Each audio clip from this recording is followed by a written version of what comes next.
Fashion State, and I started at first. You started first. Yes, sir. Amarius, how have these first 3 games been for you? Just what have you thought about you being able to play and contribute on the ball? I say it's definitely been a bigger role, more learning experience.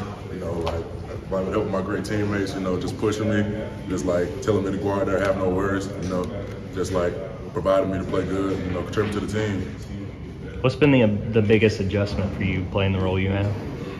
I'd probably say the time I had to put in off the field, like just like with film, you know, just like getting extra film, you know, learning the players, you know, learning my role, like what to do and what not to do when I get out there. So won't anything be anything new to me when I'm out there. I think it was Cedric last week that said you had matured a lot in your run-up since last year. From your perspective, like, how have things gone, and what's been the biggest growth process for you, maybe off the field? I'd probably say definitely just maturing, like I said, just like realizing like that I have an important role, you know, like when I'm out there, I'm expected like not having it fall off, or like whether that be Warren or anybody else. So like they expect me when I go in to like have their backs, and I know they got my back. So has it been hard to embrace that role? Because obviously all you guys are coming in, you're highly touted out of high school. Has it been hard to come in and kind of embrace that role of not necessarily starting, but still playing a key role? I say it was at first, but like I said, with helping my teammates, you know, it makes it more easy. Like with them talking to me, you know, patting me on the back saying it's gonna be good, everything gonna be all right. You know, you're gonna mess up. You know, with them telling me that, you know, I have all the confidence in the world. What were some of those things they've told you over the past year or so? And who were some of the guys that have really kind of taken you under? Most definitely Warren. You know, he talked to me every day. He was like even when he's not in, he always walked to me like, hey man, when you go out there, you do your thing. You know what I'm saying? Like most people don't do that. You know, I got that big brother relationship with him, so with him doing that, it just gives me all the confidence in the world. Amarius, what can you say about the transfer portal deal? I mean, you look on Twitter, there you are talking to Florida State coaches and everything, but then you decide to come back. Just kind of, can you walk me through kind of what happened with all that and how you went back up to Georgia? Well, most definitely. I'll say as a freshman, you know, we kind of, like I said, I came in highly recruited, you know, just wanting to play.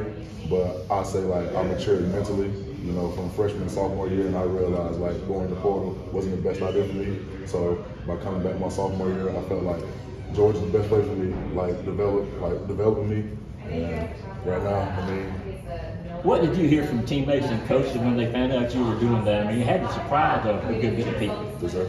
I mean, it was more of like, we're going to give you time, you know, like, we don't want to force anything on you, but like, we want you here still. So that was definitely important. And then like, I went and experienced the portal, you know, it's not nothing like Georgia, so I came back. Obviously, there were two established tackles, you know, coming back. Did you get more comfortable with the idea of developing behind them, or were you told like, look, come back in Georgia, we're gonna play? Almost definitely, like I knew Warren and Broderick, you know, probably gonna be the starters, so I knew like just like me coming back learning from them, you know, I feel like that's the most important thing. And now with me like getting playing time now, and them still like being there for me, like if I need anything, like just the relationship we got, like that shows like I know playing time was important, but you know I feel like right now, I mean I'm playing, and I know like. I just feel like the relationship that we got, you know. Amarius, what did NIL factor in when you're deciding, you know, should I go back to Georgia, should I go to Florida State, should I look at other opportunities? Like, it's a different world now. How does that impact things? I'd say NIL didn't impact it at all. It was just more of a decision of just me growing up and maturing and just realizing this is the best place for me. You found yourself at all sort of watching Florida State or some of the other ones that you might have been considering behind the scenes, you know, to kind of like is it validated, you know, where you said obviously things are going well here in Georgia? Yes, sir. I'll probably say I really just spent time offline. Like I didn't really like watch anybody. I was just more like, it was like around the time of April, like early mid-April. So I was just basically like just checking in on like all my teammates here, trying to make sure like they was good for G-Day because it was around that time. So I mean, I wasn't really like focused on any other school, but here. You talked about that development. How much has playing actually helped you develop? I definitely say, like, from a mental standpoint, you know, I'm out there with the one, so I mean, I feel like once I get in, there should be no fall off. So I know, that helped me a lot, and I feel like if we keep like this rotation going right now, I mean, it'll be even better.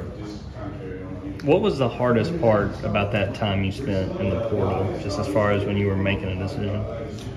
I say the hardest part for me was just the mental part of it, you know, just like, am I sure this is what I want? Am I sure, like, this is what I want to do? You know what I'm saying? I know, like, I've been moving to a different state. I'm from the state of Georgia, and I just thought, like, you know, that right here, like that right there at the time was like too much, and I knew like if I stayed here and I stayed true to the university and believe what Coach Smart said, I'd be good. How did it feel to finally come in and get early playing time against Oregon after that whole big bid?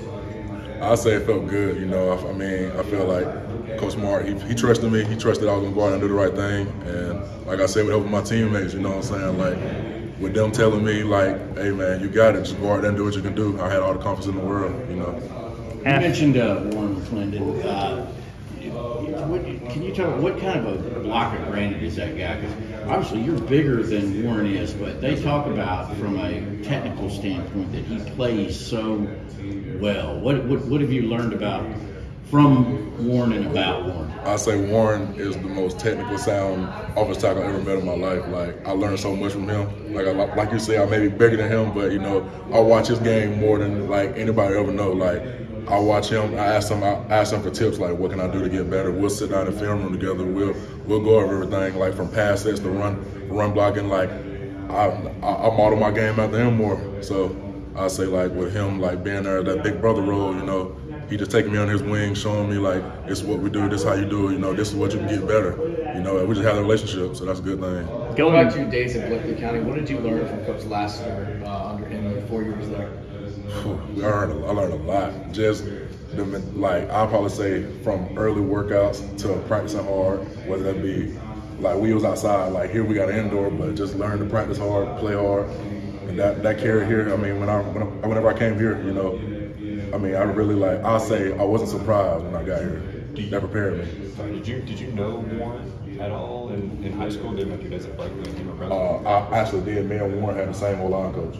Okay. In high school. So how much, I guess, did he factor at all in your decision to commit to Georgia in the first place? Like, did he recruit you at all back when you were coming out of high school? Yeah, I'll say he had a pretty big part in that. Him and his able to trust. They were both my hosts, so most definitely that. You talked about missing G-Day. You know, how much do you think that hampered your development at all, or you know, getting back here, how big was that?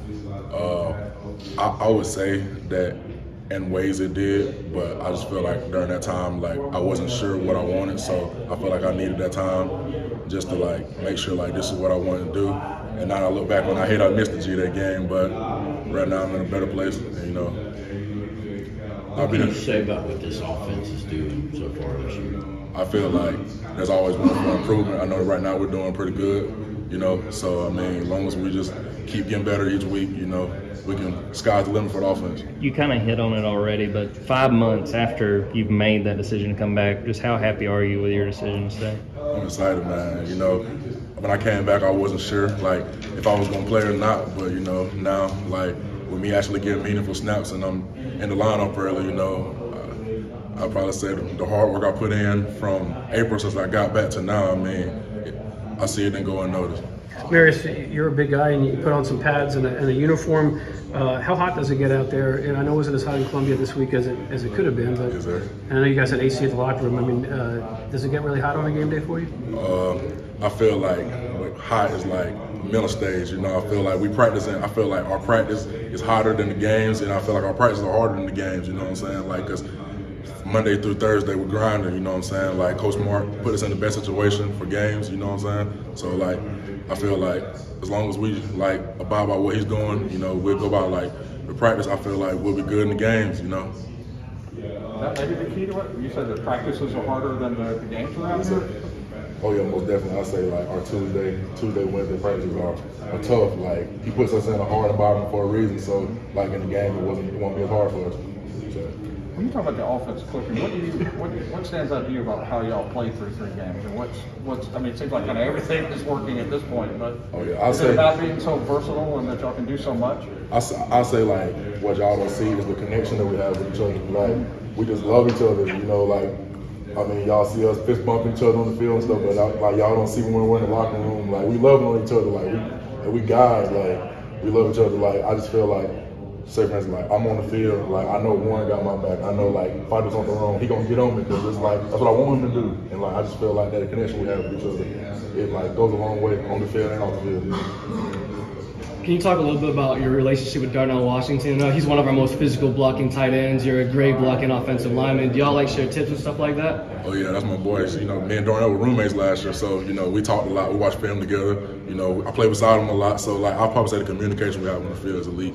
As a tackle, what is the dynamic like with all these receivers and tight ends y'all have blocking on the perimeter? And how much does it help you guys out to have those guys that can block? Is basically what they do. I feel like it's very important. I know like there's a lot of communication because like when the center makes his point, I have to communicate down the line to the tight ends. He got to communicate to the receivers, let them know what we're doing. So I feel like I said, it's the connection part again. Going back to like we can talk to each other. Like he can have my back, but I'm gonna tell him what he's gonna do, and I can have his back, tell him what I gotta do. Is it hard to get those communications all the way out to those guys like AD and Ladd that are lined up on the outside, or what's the system? I feel like it's like the O-line, we work as a piece, and the receivers, you know, and then the quarterbacks are more like vocal with each other. So we communicate with the tight ends communicate with us. Let's take 2 more questions. Has a combo block ever been easier when you're working with Darnell and you just have that much size moving guys? Oh yeah, most definitely. He's a freak. Michael Williams, what's it like going against him in practice? I mean, he's crazy, clearly affecting the game early on. Oh yeah, he's a good player, real good player. He's young right now. He's getting a lot of reps, So I feel like as long as he keeps doing what he's doing, he's gonna be a great player for us. Appreciate you. Yes, sir. Thank you, Amarius.